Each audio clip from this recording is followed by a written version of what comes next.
After raising more than $100 million in her unsuccessful bid for governor, Stacey Abrams' campaign owes more than $1 million. That's according to a report from Axios. Several staffers talked anonymously to the Atlanta Journal-Constitution and other outlets about what they called careless spending, from the renting of a, quote, hype house for TikTok videos to T-shirts and hoodie giveaways to young volunteers.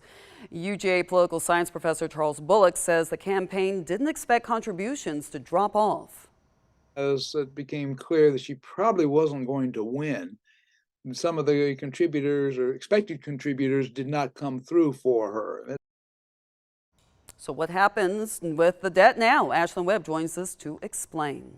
Yes, I spoke to Joe Cusack with the state's Campaign Finance and Government Transparency Commission. He says the commission has never seen this kind of debt from a candidate in Georgia before, and he says it could take years for Stacey Abrams' campaign to pay off. But what happens now? We break down what could happen.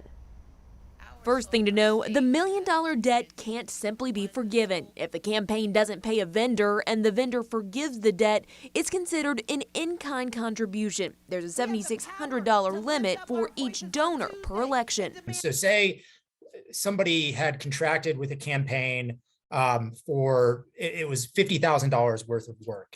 Well, if they were to forgive that, that would turn into an in-kind contribution, and that $50,000 would be over the contribution limits, and then the campaign would then be liable to pay a civil penalty. Cusack says vendors can work with a campaign by creating a payment plan, or the vendors could even sue. As for who's on the hook, it depends on who signed the contract with the vendor, Abrams herself or her campaign. It's incorporated, so it operates like a legal corporate entity.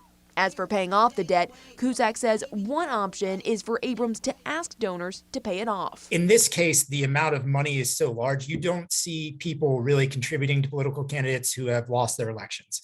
Abrams can also liquidate campaign assets like computers, vehicles, even selling their email list of potential donors. They could really get it down to the bare bones and sell off everything. And the question many have, could the campaign face penalties for going into this much debt? The short answer, no. Really only public shame. That's basically it. Nothing is going to keep them from running for office. It's one of those things where they can carry this debt for really years on end until it's paid back or until it's discharged via the bankruptcy process.